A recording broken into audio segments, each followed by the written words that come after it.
Everybody, and a couple of starting housekeeping chores.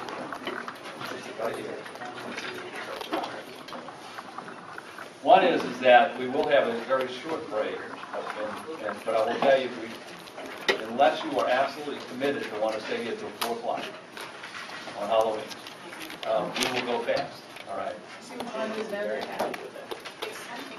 We're adjourned. Yeah, that's the most productive meeting I've been in for the last 2 months. So we're going to go fast, but the 5-minute break we will have is because although we had asked it to put on the agenda, the costume judging contest, it's not on there, but there are prizes. Now, I know there are several of you that are officially in costume, so raise your hand if you think we have a costume. Oh, I'm glad you asked. Some of us stay purebred. So those of you that raise your hand, pay attention, raise your hands again. So I look. They're wearing. John, you need to show your shoes. You better put them up so people will see why. Very different kind of looks. Is that a permit? This is genuine snake. We didn't say this is not like judging, like saying critical things about it. It's about who has the best costume. You already broke mine. So that's one thing to know is that scepter is a little bit of a weapon. So be careful. And don't get Kathy mad at you today. I can't hear you, Dave. But what we will do is that at the break, we have 5 prizes. So they're all the same prize. So it really doesn't matter where you come in after. We will have a vote. Yeah, right. So, I left my clocks here. all right. I think it would be really helpful just to go by one more time, make sure we introduce everybody real quickly about who you are. Dave Richard with DHHS. Kathy Nichols, DMA. Bob Hendrick, North Carolina Robotics Council. Marlon Wells, Exceptional Children's Assistance Center. John Nash, the Arc of North Carolina. Beverly Moore, Kirby's mom. Mary Hooper, North Carolina Council of Community Programs. Melissa Mayer, North Carolina Association of Rehab Facilities. I'm Ed Walsh with North Carolina Providers Association. Lynn Norton Ramirez, parent. Bruce Olin, parent. Terry Erb, Autism Society of North Carolina. Chris Egan with the North Carolina Council on Developmental Disabilities. Alika Vaughn, DMA. Beverly Bell, DMA. Mary Short and Katie Short, parent. Joshua Strasberg, I'm here at the Council on Developmental Disabilities. Steve Strom, Council on Developmental Disabilities. I'm Kenneth Bossell with DMA. I'm Lynn Weatherby. I'm Ellen Perry. Rose Burnett, Advocate. Sorry. Rose Burnett, ECBH. Renata Mazzaroli, Benchmarks of North Carolina Council on Developmental Disabilities. Judy Taylor, parent. Lisa Jackson, DMA. Rachel Noel, DMA. Monica Hamlin, DMA. Sandy Ellsworth, DMH, DDSAS. Very good. So we have the agenda today. Several things about definitions, and I'll let Kathy talk about those and get started on them. And then we just want to talk briefly about the themes we've heard from the listening sessions. Again, we'll get a much more formal document out to you in between once we get it all typed up about those themes. We'll talk. I think you got them. You got it? Right? Oh, okay, never mind. Great. I just didn't print them. You just didn't print them. I saved a tree. All right, that's good. You saved the tree. So why don't we start with the community guidelines? Kathy, you want to talk about that? Actually, so I think Kenneth and Rachel should explain to you what they've done. We've taken back some constructive criticism and tried to give you some guiding questions and give you a little bit of guidance for what we're trying to do here. And they put a lot of work into this. I think we did a good job, but and also, if you can you maybe just touch on this, what happens in the definitions and the comments that folks have sent in? So I guess to start first for the definitions that you guys went over at the last meeting, that was all taken in, the work groups looking them over, trying to incorporate them. And then also what's happening is that those LME MCOs are sending out those definitions to their local stakeholder groups to get feedback in, to try to have all that information so that when they're presented to you the next time, it's more of a complete picture. So that's what's happening with those definitions. We tentatively had it scheduled November 14th that we would bring those to you guys, but since we're not having a meeting November 14th, it'll probably be one afterwards. but that's where we are right now. So what we did is that Rachel and I and the group is that we talked about what are the next definitions that we're going to be working on to try to change under North Carolina Innovations. So we came up with crisis services, residential supports, and community guide, which would be our next target. So what we wanted to do is have you guys look over those definitions, see what you think should change, what you think is deficient, what you think could make it better, to get that feedback in the front end so that can guide the discussion so that we're not bringing something to you that you guys don't like or isn't meeting the needs. So we came up with some guiding questions, and we'll go over some of them. Some of them we can use now, we can get feedback. Others, we're asking you to give us feedback by November 7th. And I believe you can send that to Renee. That would be the best, and then we'll get that all together. November 7th. It's our next meeting? Before your next. Before the next, but we won't. So we're going to have a, Right. Let's talk about process. so the process is we're going to get the information in to work on that. We're not going to present it on November 7th. Right. This is just right, so that we can work on it forward, but I think that gives you guys enough time, to do some work on it. That was previous. That's last time. They'll come back to you the next meeting after the 14th. If we get any feedback between now and then. Sure. Right. Absolutely. I'll send anything. But try to stay on that schedule. Right. But for these definitions, we're asking for November 7th, just so that we, And that was to give the group an opportunity to give comments so that we could use your comments and then working on the definitions in the smaller. But as far as any comments that you have from anybody, pretty much until the waiver is submitted, we have time for comments. Right. Okay. So Rachel and Rachel will go through some of the main questions, and I will as well. And I'll be writing down the information back there on the white pieces of paper, the main points, so that we can track it a little bit better, and that it's a visual that we can see. So we'll start with community guide. Rachel, you want to get started? Yes. With community guide, I hope that you all had an opportunity to read it.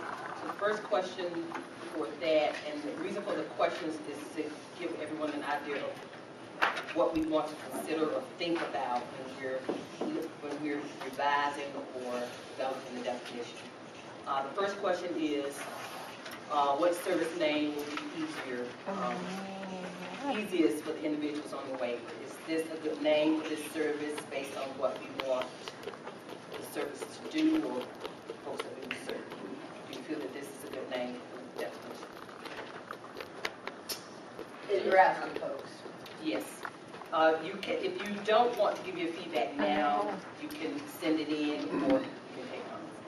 It's entirely up to you. But there's no good. But what do you guys think of the community guide? I might just throw in a quick comment. We may get to a name when we have a better sense of exactly what we're doing. So, not that I want to discount that, but I think if we can move more into the meat of what it is we think it's going to do, it may drive the name for us. So that may be a question that comes towards the end. Maybe so. Okay. For community guide, for those who've had an opportunity to experience, what do you think is working and what do you think is not working for community guide? They need to be trained. Okay. So they need more training. No, they really need to be trained on what they are supposed to do. Okay. Because community guides are all over the place. Really. And I mean, South Advocates don't know what community guides are supposed to be doing. So they don't use community guides. And that was something that I heard in one of the listening tours that I attended, community guide. The person wanted to know what was their community guide supposed to do with it.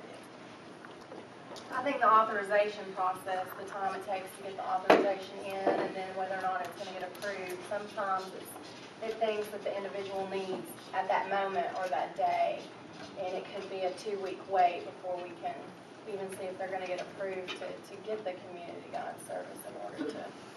So you're saying it takes too long to Yeah. get approval? Okay. It's inconsistent from LME-MCO to LME-MCO, how it's being applied. One of the concerns is, as we were talking through this earlier with some of my staff, was when you say community guide what exactly we're talking about, because community guide in one location may be something completely different someplace else, so there's no real reliability in terms of the concept. I would add that it probably is the consistency issues may fall from provider to provider too, not just MCO to MCO. Yeah, exactly.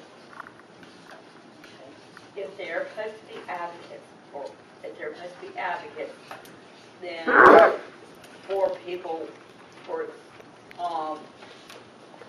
people who are on the waiver, then they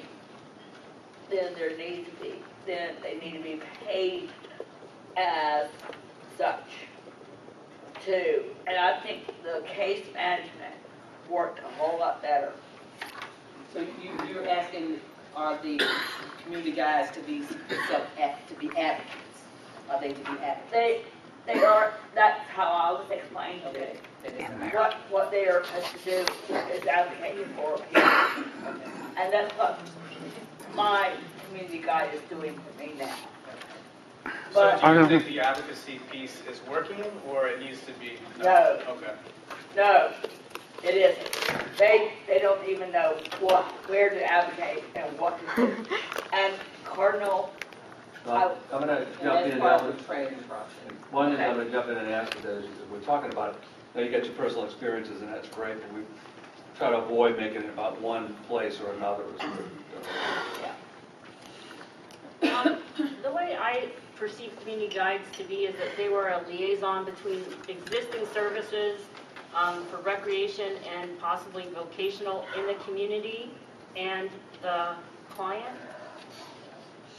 Is that what they're supposed to just match with what's already existing, or are they there to kind of cultivate additional appropriate activities? Because we've been latched to existing, what's already in Chapel Hill, but nothing really kind of delving what might be an appropriate place where new sources could be developed. New sources of recreation, new sources of vocational activity. So you're saying that they're linking to things that are already commonly known, but... Well, they're not so common. I mean, just things that typically developing children could partake in. Okay. And that's the problem, is when someone's fairly disabled, they can't, everything that was presented to us is what any of the children of Chapel Hill, should they be informed of, would be able to partake in. And none of them were specifically appropriate for kids with disabilities.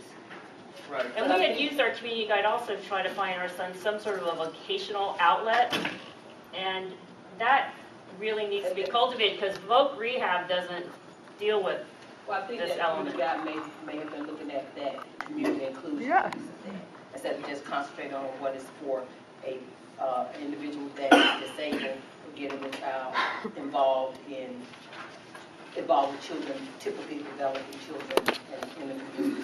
Right, but they weren't something that the person could partake in. They were too advanced. useful referrals. Yeah, so I think that goes back maybe to the training, maybe the. But it's just like what she was just saying about if this position, I don't know if this is possible or not, but to develop community opportunities. I think that would be a great thing to have as part of this service definition or somewhere, because that's so needed for things to develop, new things, looking at natural supports, how can we make that with just a little bit of effort? Could somebody help spearhead starting something like that? I think that would be a really useful service. That would be very important. Instead of just being an existing liaison with existing services, if they could just go out and say, what could maybe we can cultivate a vocational opportunity for you at this building, and then speak to those people and see if something can work out, because almost all the time it's with a one-on-one, and it's also for free, they're volunteering. Okay, makes sense. Another inherent, from an organizational perspective, community guides have responsibility to act with no authority. All they can do is present resources and then step back and let the chips fall where they may, which puts them at a significant disadvantage. If you want to accomplish something, you've got to give the individuals or the activity authority and responsibility, hold them accountable, but give them the ability to accomplish the goal, and there's no authority there. It's simply, here are the resources and we make the connections. What kind, I'm sorry, what kind of authority are you thinking? Well, for instance, in the regulations, having an independent capacity to advocate on behalf of, independent of the funding agency, and creating a separate capacity that, again, we've talked about this before, where that individual specifically represents the individual receiving the services, not necessarily the agency providing the services. So, to understand you correctly, are you saying that the funding source would be outside of the current funding source, the MCO?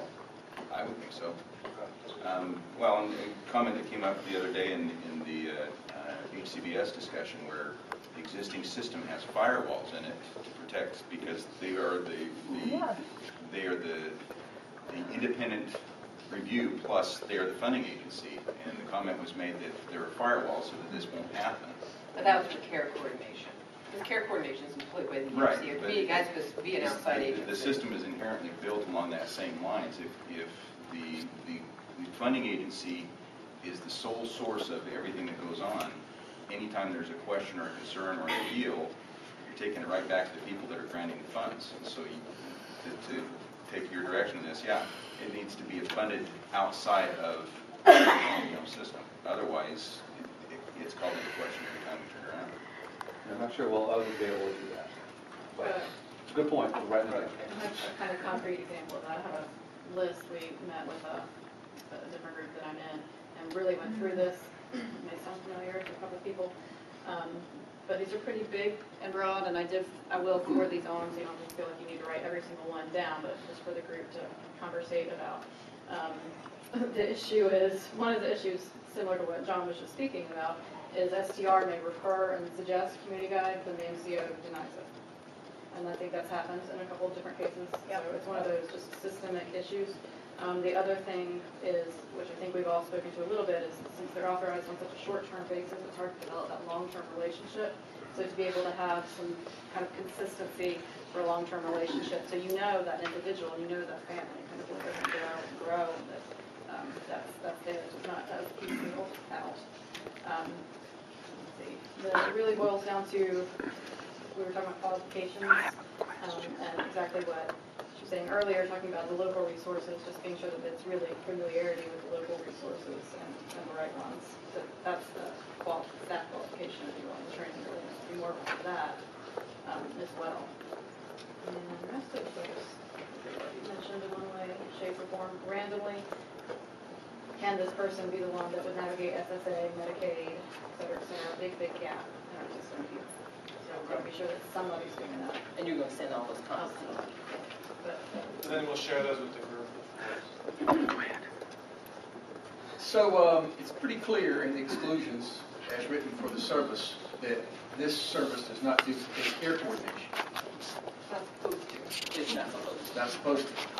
In the listening sessions, one of the big issues that arose, that has been an issue for some number of years, is what the functions that targeted case management used to provide. That service no longer exists. Does care coordination meet that need? And if not, how? It does not. Is this service intended to fill that gap between needed and sustainable functions that can interface with care coordination to meet the needs that people really need to have? We can no longer afford as a system what targeted case management used to do, but are there functions and how does that interface with care coordination such that, I mean, is this the service that's going to meet that somewhere in between service? And so to me, we're never going to get consistency in implementation until we get consistency in definition and how the service should be utilized. So can I ask you a question? What specific functions are missing? I don't think you're wrong, but I think we'd help to write a definition. What specific functions are we talking about? Well, I mean, on page 2 of the definition here, exclusions 1, it talks about care coordination, managed care, includes assisting the beneficiary in the development of ISP, completing or gathering. So some of the information there, I think some people feel like is not done. I think we have some of, I think MCOs do the best they can and know how. Care coordination is implemented somewhat differently in different MCOs, as reported to me. And some do some of those things more thoroughly than others might do it.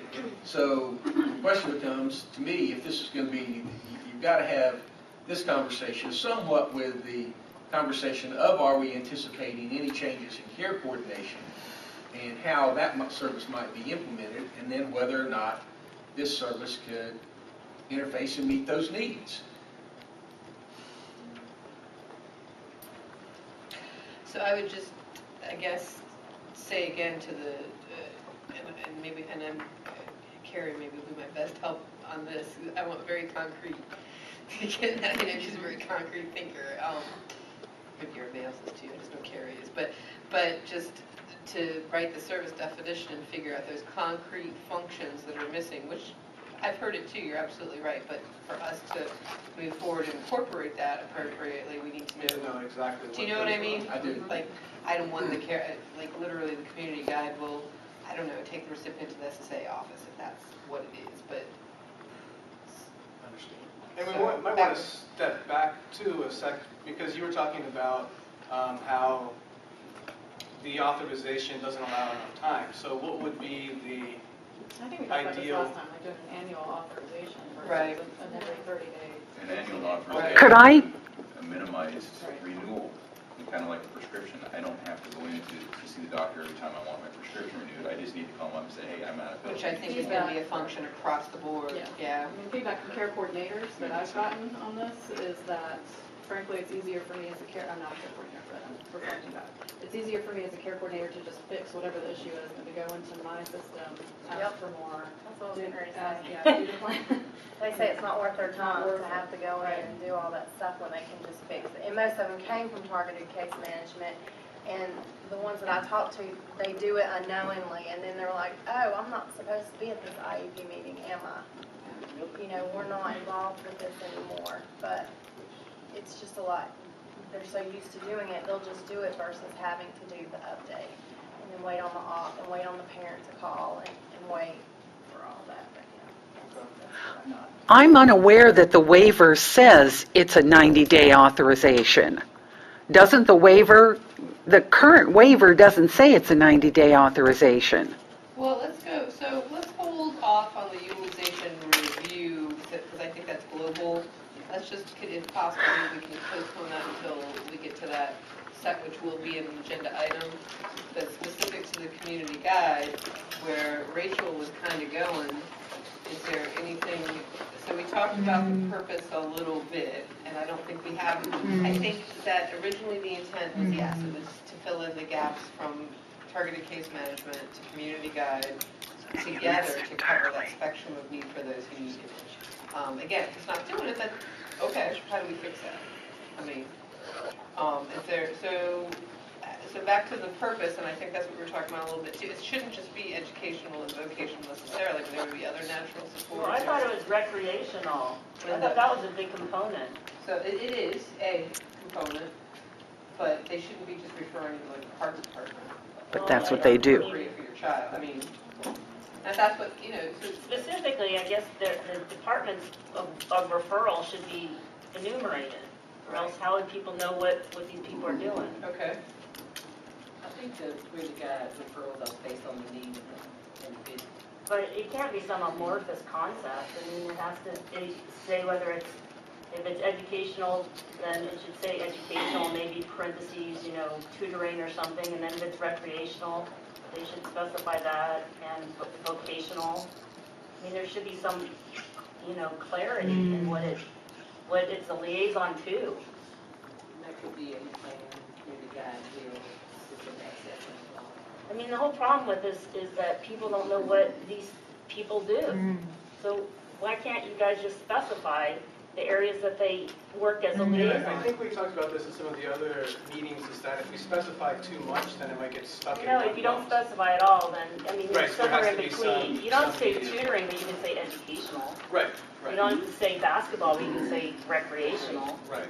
so Because people what they know. have written in here is assistance in locating and accessing non-Medicaid community supports and resources that are related to achieving ISP outcomes, including social and educational resources as well as natural supports. And to me, that is saying That's a that good description. the community guide That's is good. the person in that. Well, Really, according to the plan. Right. and so that's number 3 of the functions on this, so if that's, but. I don't think that's very clear. Okay, And I don't even know what a natural support is. what would be better? I think it should say either that the community guide is a liaison between the family and what services are available in the specific city they live in the following areas, and just say educational, recreational, therapeutic, and social. The highest. Did you write all that down, Sandy? I can't see that far, because I maybe. I said functions are not clear, specify what people can do. The One comment ISP. that's come up and it maybe comes forward is if care coordinators are in fact sort of taking on some of the responsibilities, we know that specifies a need and a responsiveness. And how does that, as we think down in terms of utilization, are we really recognizing how that may impact need and then utilization? And if you think about what the, and as I think about what the community guide intention was, what we want to make sure is that there really is that strong expectation of support to families and individuals that may need it in helping the front-end design of their plan, but also then it's a really pretty big role. And really stepping back to make sure our expectations for qualifications, but also having enough guidance around that, but enough flexibility in that it's really helping support good plan development for and with the family. That then again, but yet not overlapping, because we have this barrier now. We can't overlap with the care coordinator in their role with the ISP. Before, it used to be contained all under a case manager, and so you had that one point of contact to really help facilitate. And I think that there's a lot of community guides and also family members struggling with that front-end facilitation, which really starts everything. The other piece of the community guide I think is really valuable is it's meant to be that connector to generic and community-based resources, because not everything should or could or will be paid for, and you don't want, and that's isolating anyway. And and that will vary from community to community, which also then leads to the need for the skill of the individual. And if they have too many people on a caseload, can they really get into the life of the person well enough to be that support? And if it's not resulting in that, we're paying for something that we're really not getting enough out of. And so globally thinking about that as we think about the design of this and what can we do with it. The more I listen and the more I've heard, really, the greater responsibilities that we are defining here require a greater deal of education and a consistent education, and that means that we're looking at not just entry-level type positions, we're looking at higher level of education and training in order to be able to connect it. I mean, for instance, somebody that knows what the resources are, how to get somebody into the DMV or into the Social Security office or into their doctor's office. You're asking for a very broad set of skills and understanding of how all those different systems work to be able to help them wade through those processes. That's why having a little bit more authority to act, a little higher profile. So let's skip ahead a second, because I think that feeds into 2 questions down here, which is what's the best practice then? Do we have a best practice model that we want to take a look at, which will include things like what sorts of people are offering the service? It can establish some standardized information that each community is going to have their own different access points and resources and availabilities, but there's some basic things that any community guide ought to be aware of. For instance, how do you deal with the Social Security Administration? How do you deal with the DMA? How do you deal with, the different resources that are going to be standard across the board and develop? There's a real requirement to develop a knowledge base that is transferable. So you're talking about having like competencies? They should know these certain things, or they should have training on them? Just to try to standardize more? Well, that raises a whole different question. Yes, but not under the current format. That's the problem. Okay, so what do we need to do? Let me ask the question, is it individual theory I have? I don't care how much education you have.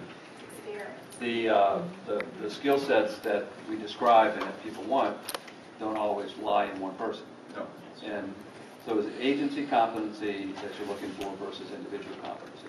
Yes. And is this really more of an opportunity for the organization that provides community guide services? They have the competency with inside the agency, whereas you would have individuals that would target in certain places. Pretty much these are paraprofessionals with high school education. Right. So we have no experience requirements. Well, again, I'm going to, so going back to the principles of that we all talk about is that more flexibility. I get the point is that you need to describe what the service is. But I'm not, well, you can test from the providers room, do you really want us to write in the service definition the absolute level of skills and education that you need to have for the staff that you hire? I don't think that's important. I think what's important is that the person has a knowledge of what services the community offers and be able to, see a child, spend some time with this person, whether it's a child or adult, and then be able to offer up services as a liaison between them and the services they need, whether it be the DMV or a basketball team. But it's not something academic. It's just the knowledge of the community and also sophisticated enough to be able to develop sources. The point to that, to your question, I'm going to look at the bottom and benchmarks to that as representative. However, I would say that we are probably lacking in areas, something to think about this just in my conversations with the various MCO folks and all of these conversations. Somebody for network, who might answer, how do you balance that within providers? How do we know? Do we do RFPs? Do you see where I'm going with that? To say, I don't know if we want to bring one more person, but it might be helpful to have a network person represented specifically from the L&D MCOs to talk about when we're, especially if we're going to these type of situations. And I don't know if they're involved in the other workers or not. So if you need to consider that, if we're going to make big sweeping changes that affects the provider network, who's that going to impact? The network folks and the L&D MCO. So if you're saying, do we see what Couldn't figure out where you were going at first. it took me a minute. I was not concrete. I apologize. I'm so disappointed. Yes. You did it on purpose, didn't I've you? asked for these morning meetings. I function better anymore. From all that I've heard, there are, and I've heard this several times over the last few months, that there are people who are really good at it, and I've had good service providers, good individuals that know their stuff, and others that maybe they're inexperienced or maybe they just don't know their stuff. And that's where creating, maybe not, and to your point specifically, a level of training and understanding, certainly, does that need to be an academic training? I worked with a service in California that we did. It was called Independent Living Services, where I don't know that any of the people that provided those services were academically trained, but when we came time to access the system, matter of fact, my predecessor on his retirement spent a week with these guys helping him walk through the Social Security Administration to get his Social Security lined up. That's the kind of, you don't need an academic, you need a practical understanding of what's available, what's out there, and not just what it is, but how to use it. And that's where some continuing education. But again, that all costs and it all takes time and it takes resources on everybody's part. But that's an issue that has to be considered. So I do see your point, and I think your point is good, that an agency will develop its competencies based on what their business model Right. is. And it may be that an individual person doing this all by themselves could do very well, because I've known some great practitioners that has the breadth of knowledge. But if I'm looking at it from an organizational perspective, I'm thinking, okay, I want you to be my specialist on Social Security. I want you to be my specialist. And I may have one person dealing with that individual, but when the time comes that I need to have a resource, I'm going to go back to my team and say, help me out here. What do we got, and how do I get through that particular part of the system? Maybe some training on community resources and how to access those resources, and touching on the importance of developing points of contact. I'm gonna add one more comment. I know Mary wants to jump in. I think, again, it's really hard to figure this out, but I think that this is, really important conversation about what do you want out of a system. If the system values choice, and when I say choice, of providers, and so I would think that what you want, and if this service is going to be robust in communities, you're going to have multiple providers are going to develop their expertise based upon how they get market share, frankly. And that there is a lot of, it's not a free market system by no means, we know that, but if you provide community guide services and you're really good at connecting people to not just telling you what services are available, but really working with, and I think what you were saying, helping develop some of those things that might work for people versus just saying, there's a why over there. Actually want to do why and try to figure out how do we get people engaged in that why. And you probably have a lot more folks saying that's a group I want to be hanging with, right? Versus the folks that are just going to hand you a sheet of paper to do that. And that's one philosophical way to go, is you set this framework that says the service is, and a little bit clarity about what that means, and there is a very minimal standard in terms of educational standards that are a floor, but one provider might say that what I need is really somebody that has a degree in business, to do this work. Somebody else might say is I'm going to be much better off hiring somebody that, I don't care what the degree is, but they've been a community activist and they understand what goes on in our community. And that might differ from urban communities to rural communities, and those people are. So I think, to me, I have a bias, that's the better way of going about our business and not be so prescriptive from the state level. But if that's not what people want, then I think we ought to say that. And I think this conversation has now come full circle, because to the extent that there is enough guidance in service definition, which folks are saying there's not, for everybody else in the system to be able to follow through and ensure that, and be able to assess a provider agency according to those capabilities, I think you're going to get more of what you want. Rose, I don't know if you want to jump in here. It's sort of the on-the-ground person with one of the MCOs, but it seems to me that, you pretty much said exactly what I was going to say, Dave, that provider organizations are evolving their skill sets, and if you don't like them, they're not going to be in business. That's kind of how we've set the system up at this point. Well, yeah, I think the only thing I would add, Dave kind of touched on it, is we have been trying to talk to providers about the service for as long as we've been an MCO, really encouraging providers to hire people that have real lived experience. So we know there's moms and dads and cousins and uncles out there that actually live in those communities. If you take somebody like me that lives in Pitt County and you drop me in Hyde County, I'm lost in terms of, I have no connections. And I think that's a big piece, the missing piece. And I would also say, and this is not a popular comment, but I think sometimes providers, and I will say it in a general way, I know it's not true across the board, don't always provide the needed support, supervision, modeling, and teaching for staff. People are put out there to do a job and they get very little of that. And I agree. I think Rose's point, I absolutely agree. And that's why I would be careful about putting too much in the service definition and thinking it's done, because the real, when it's going to hit the ground, it's going to be within the actual implementation of an agency. And within that, saying that, I think that you have to make the rate and the hours, what's the word I'm looking for? If that's not, you're not going to get quality providers who even want to touch the service. Because you're going to lose your, as providers, we have to look at the success of that. And in order to hire that person that can do the job well, I need to know that I can pay that person. And I'm not going to lose my shirt on the service. I guess the question goes to, if you look now, we've had community guides in effect for 3 years now or so. What is the utilization? What are the pockets where it's utilized? And what L&E MCOs is it utilized? Where is it considered to be an effective service? Where is it not? I can tell you that again, this is a broad general thing, and there's great variability in providers and NCO implementation and with all kinds of things, but where it's been a service that has not been, Right. it's been one of those services that really hadn't been implemented all the way yet. People are tentative. They don't really know what it is, how it can be used. It's not utilized at levels, authorized at levels, where it's a service that providers say, man, I really want to invest in this and get my staff trained in this and implement this. Again, that's another general comment.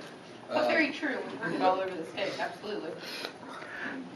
But it does go to, one of the challenges with rates.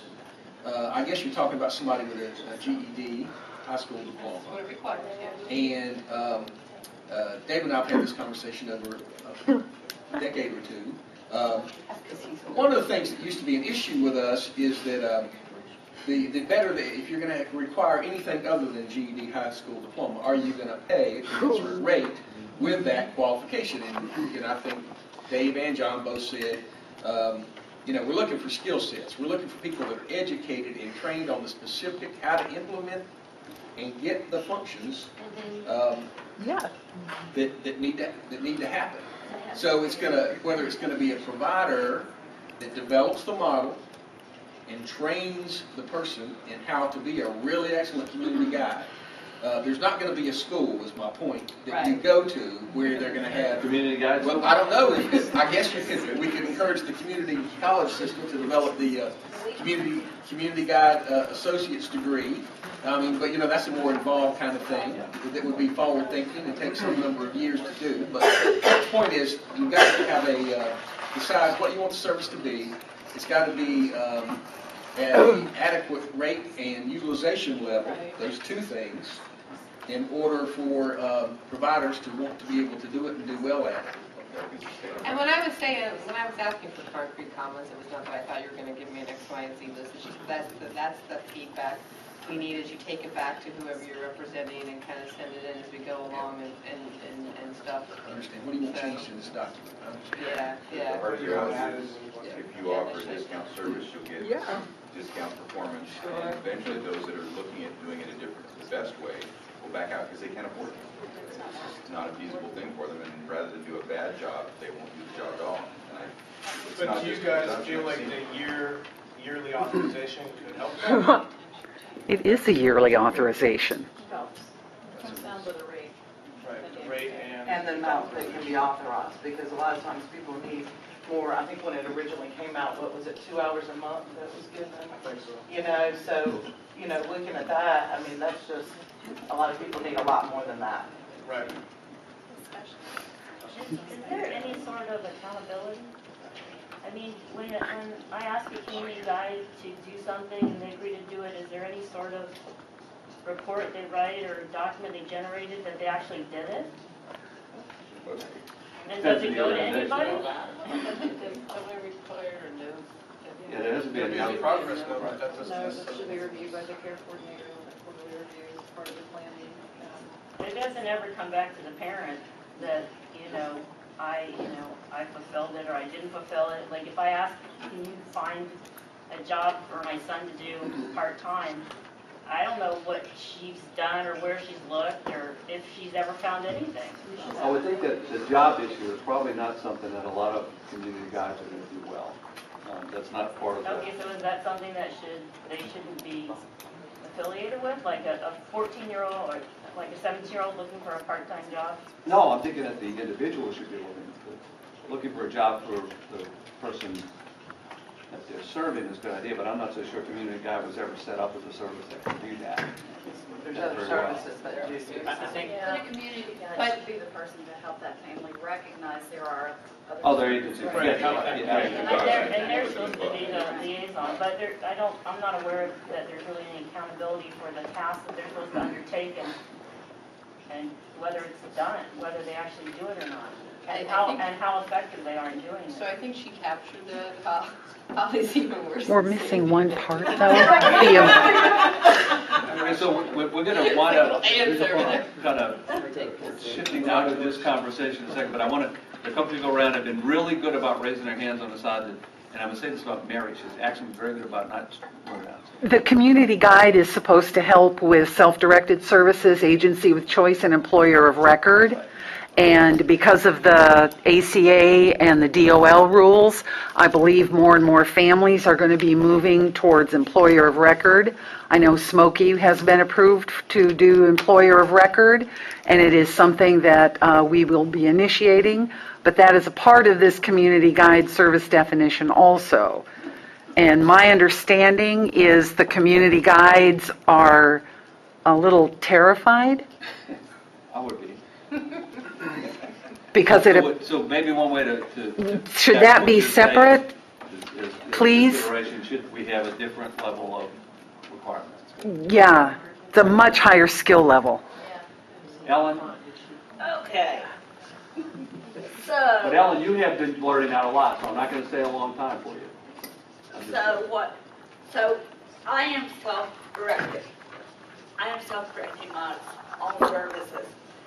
So, my community guide told me that there was new regulations, and I had no idea that there were new regulations.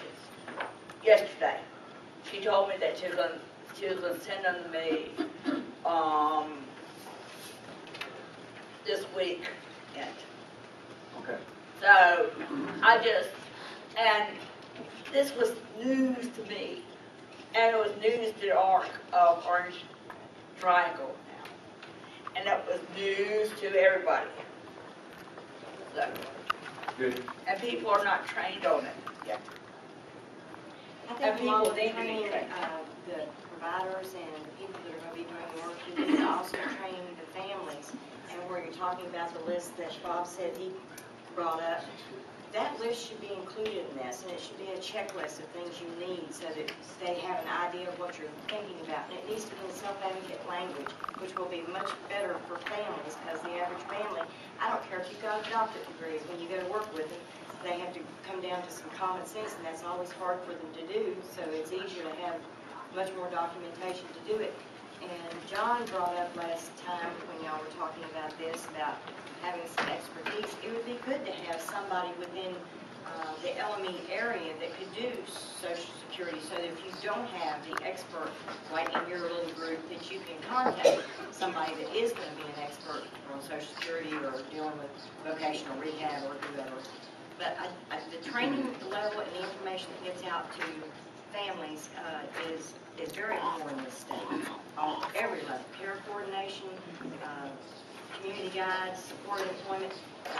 I've been reading this morning in 2 different LME MCOs, and they're so far-fetched from what the regulations are.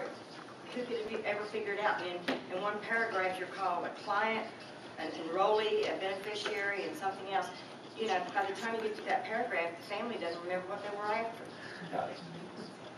All right, so anybody else on this section? It sounds like we're getting back to competencies, but not prescribing how they are to be attained. You know, they need to be available and used, but it can be personally based, organizationally based, community based in our essence. But just so they're used, you know, they're identified and used. That was pretty precise and clear. I like that. I just very quickly want to go back, because I think we're moving off of community guide, but it sounds to me also like what we're talking about is something that's more than what currently the community guide is doing. Especially as we talk about the possibility of families having budgets that they're responsible to manage. We're going to talk about great deal more complex skills that whoever assists the family. So, you know, I just drew a little box around the word navigator, because I think whatever we have now is just an introducer and not someone that helps the family find their way. So anyhow, that's just, if I put a title to this new name, I probably would want to suggest we call it Navigator and we put some steroids in it. Navigate on steroids? Yeah, that'd be good. From the family perspective, we think so, yeah. Thank you all for your comments. Do you want to take a break or go to the next one? Here's what I like to suggest is that because going through the themes is not going to take very long, so we just do a quick conversation from what people have seen and what we have in the list, and then take a break, because the break is so important because of our judging context. So, right, because that's what we have on our agenda, right? Forgot about it. I didn't forget about it. Everybody got a copy of the. So you've all gotten a copy of them. We didn't bring copies here. If there's anything that you wanted to just jump out on, do that. But I think just a couple of quick identified, and I don't have the list that was sent out specifically, but more of, oh, well, great, you got the list, thank you. I didn't think you needed it. You were at all of them. I was at it, but I can't remember all of them. I wrote my other list, which I think just has other things on it. But we had a qualified workforce. Everybody's talking about that in several ways. Communication, but the part about communication is in so many different places, because it sounds like it's Judy, as you just talked about, writing things in ways that people can understand. Also finding it, in particular in state websites and other places, and then also on LME-MCO websites, making sure it's available and getting information out that way. But I think often what we had was finding anything about what's going on in our system is very difficult to do, including these meetings. So recognize that in terms of how we go that side. We had an awful lot about the overburdensome of our system, how cumbersome it is. And I think that goes for providers, families, LME, MCOs, state agency people, and anybody that ever has to touch it. So recognition that we've got to reduce those a lot.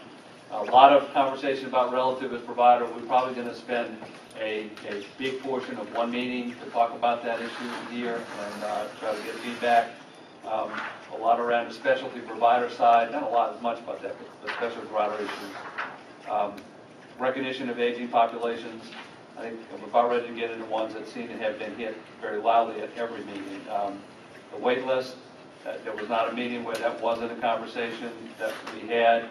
Not a lot of people at the meetings that were on waiting list, but a lot of people at the meeting were advocating for people that were on a waiting list, which I think is probably an indicator those folks that are waiting for service couldn't get out.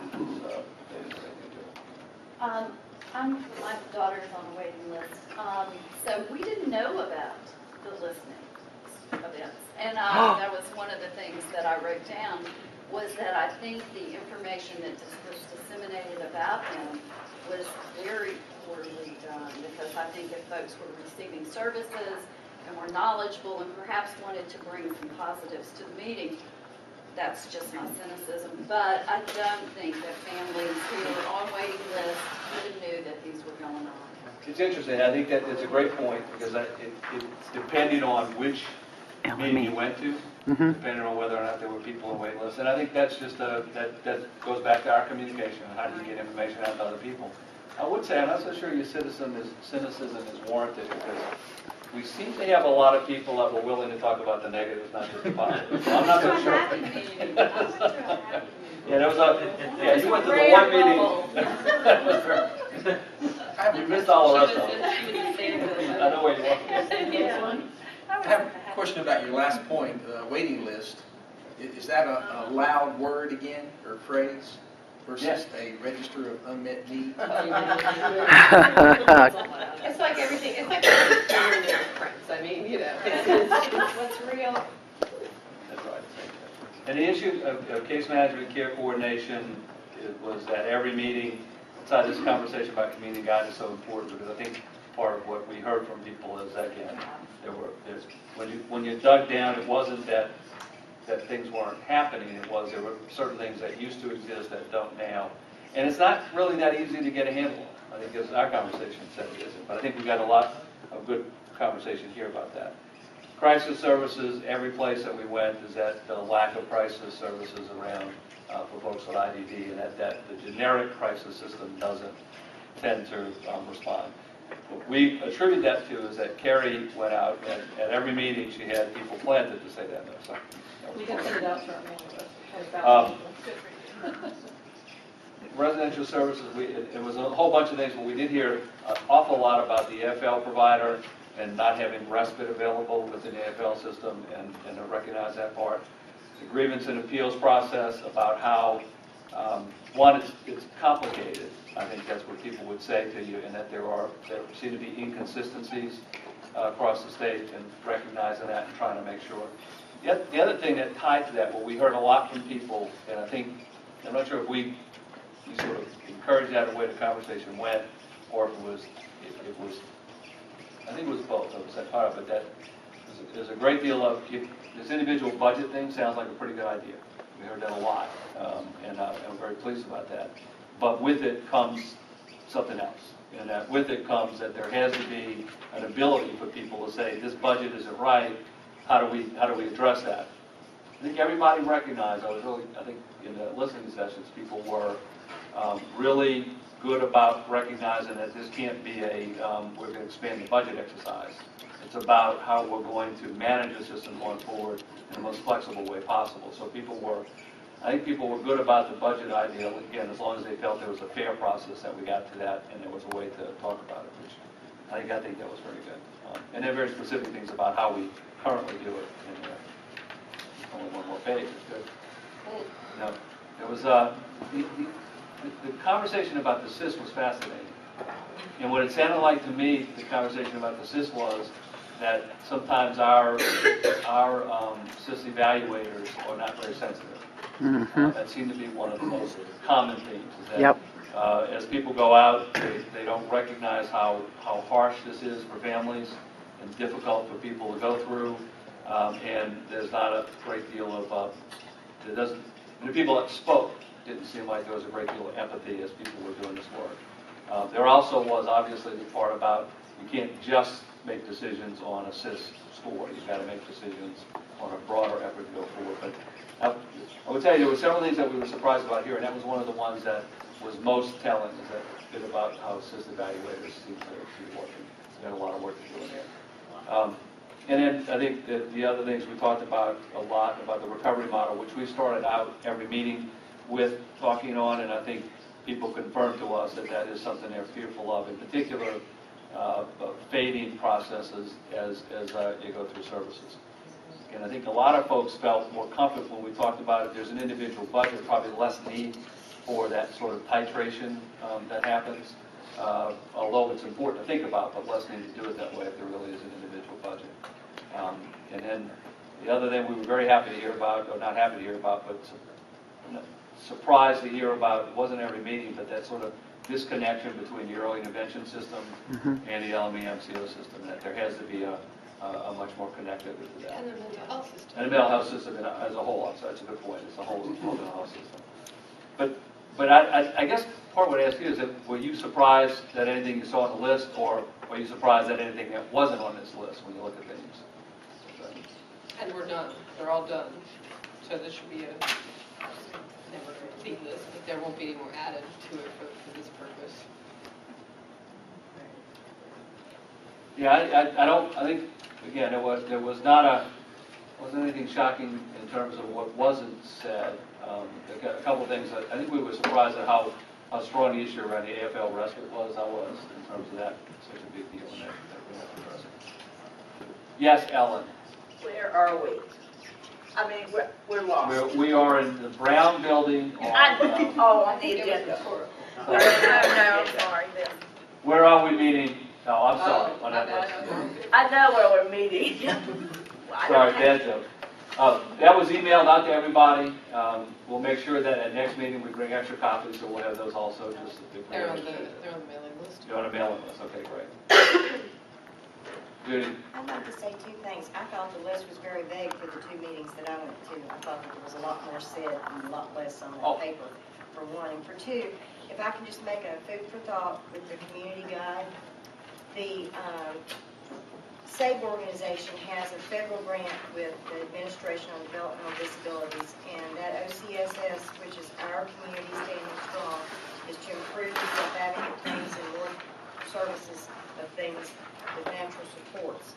They're doing a project that you might want to look at to maybe model. It's called People to People, and they're having volunteers that would go like into a library, that when self-advocates need assistance like with their Social Security or with using the internet to be able to read their emails that are coming or letters from their MCOs and they don't comprehend it, that they're going to have volunteers there that will help them, and it will be a free service, and it's connecting them more into their community.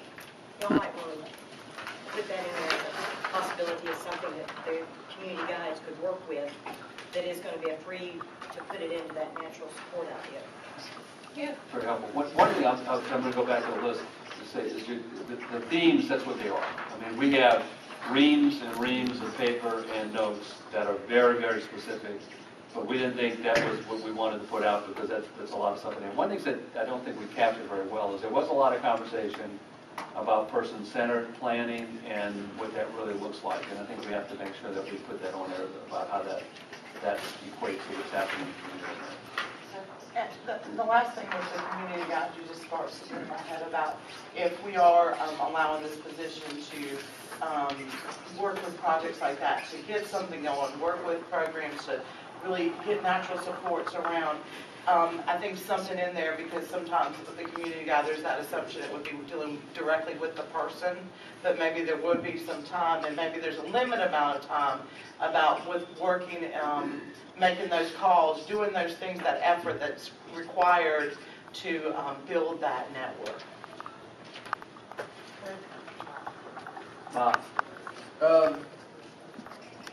One thing that I don't see specifically captured that we hear about is